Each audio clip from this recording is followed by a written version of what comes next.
Hey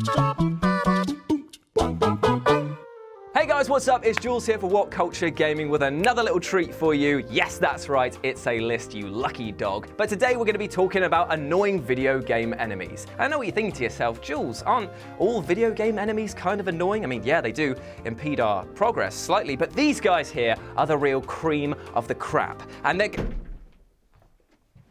Oh yes, that's right, it's Scott Telford because we're doing another collaboration list. So what are you going to do this time that's going to aggravate me or annoy me? Because you always do it every time we work together.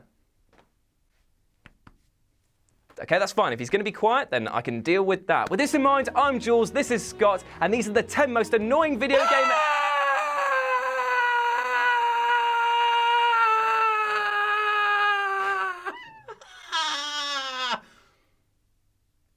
annoying video game enemies that nearly ruined great games.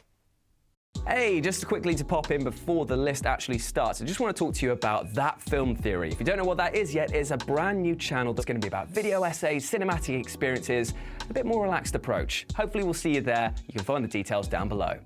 Number 10, the Anjanath, Monster Hunter World. Franchise stalwarts will point to the Basil, the Diablo, the Kirin as some of the most relentlessly aggravating enemies in the newest Monster Hunter, but I posit to you that the hitbox-abusing Anjanath is far, far worse. Why? Because it's the first major roadblock to your enjoyment early in the game. Before this, you're a whirlwind of goodwill, plucking herbs out of the ground and calmly hoovering up animal skins like it ain't no thing. Cut to the Anjanath fight and you'll get flattened. Not because you didn't necessarily know what to do, but because it charged at you, moved near you, or started an attack animation that damaged you regardless of anything. Even getting distance from this thing can still one-shot you from off-screen thanks to its fire-breathing attack. And that's before you get to the fact that it can flee, making a 40-minute fight completely pointless. Yes, Monster Hunter fans, I know you eat Anjanaths for breakfast with a couple of Kushala Deora on the side, but f*** me, this thing was a piece of work.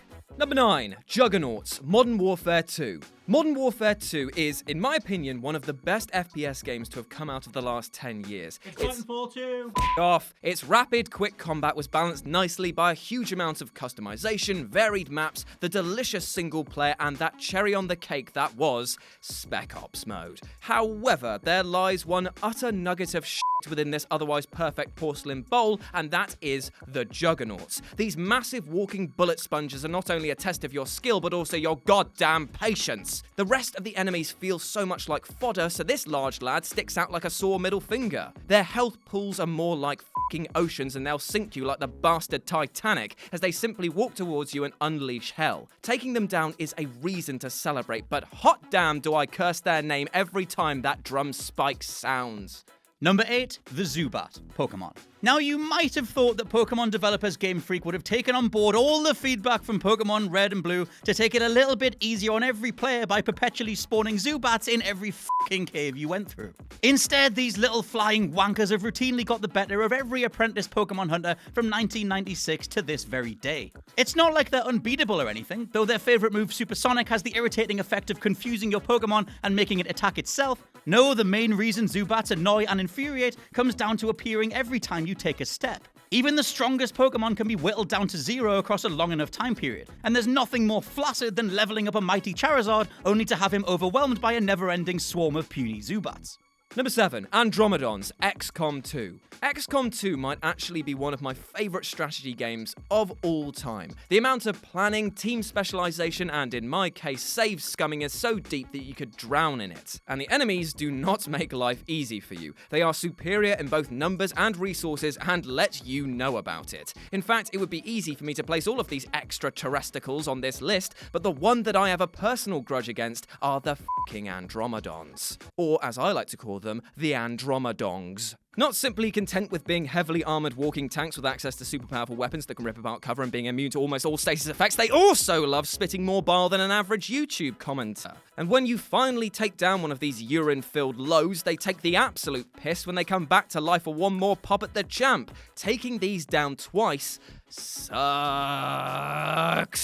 Number 6, Creepers from Minecraft. Look, now I might be a little old to the whole Minecraft party, but holy hot cross bun infused Christ, f*** the Creepers. Coming out of nowhere when you're down in the bottom of some iron ore rich cavern, watching you accrue all sorts of riches. Oh, so you finally got enough to make a better pickaxe, have you? Nice little ornamental statue for you and your beloved co-op partner, yeah? No, f*** you, now you're dead. Go run back to your gear within the time limit to see what didn't get blown up. And even then, there'll probably be another one of us right around the corner. Oh, and don't even get me started on a wayward creeper camping out around a doorway, ready to blow a good few hours worth of base building to hell in seconds. I could go on and on and on. I just fucking hate them every single time I build anything. It's just, oh. Number 5, Malboro, Final Fantasy series. Like Zubat in Pokemon, the Malboro has managed to be a mainstay of the Final Fantasy series for decades, inflicting more disease on a party than one of your mum's private performances. There's my one per list. Even though most players have come to know what to expect from the Malboro after all these years, there's still little that you can do if it attacks first, when it's guaranteed to belch out its bad breath, or more noxious content than Josh Brown. Sorry, Josh. If you manage to avoid it, then the fight is fairly easy, but woe betide anyone who comes across the Great Malboro in Final Fantasy X, because that can put a stink all over your day. Number 4, the Silver Bokoblins, Legend of Zelda, Breath of the Wild. The biggest complaint for Breath of the Wild isn't weapon degradation. It isn't raining when you want to climb. I mean, look, just use Rivali's Gale. It isn't even the fetch quest heavy side content. It's the fucking one-hit kill Bokoblins. Granted such overpoweredness because the game needs to reinforce that you've ventured too far away from the assumed path and must now destroy you to prove a point. It wouldn't be so bad if the enemy type was in any way intimidating or imposing, but these are the guys that we've been thwacking to pieces since the very beginning. I mean, what, just because they've got a lighter skin tone, that suddenly means that they're granted far more power in the land than everybody else? What is this? Earth? Whew, that's a bit spicy, that one, mate. I don't feel comfortable touching that. Let's just move on.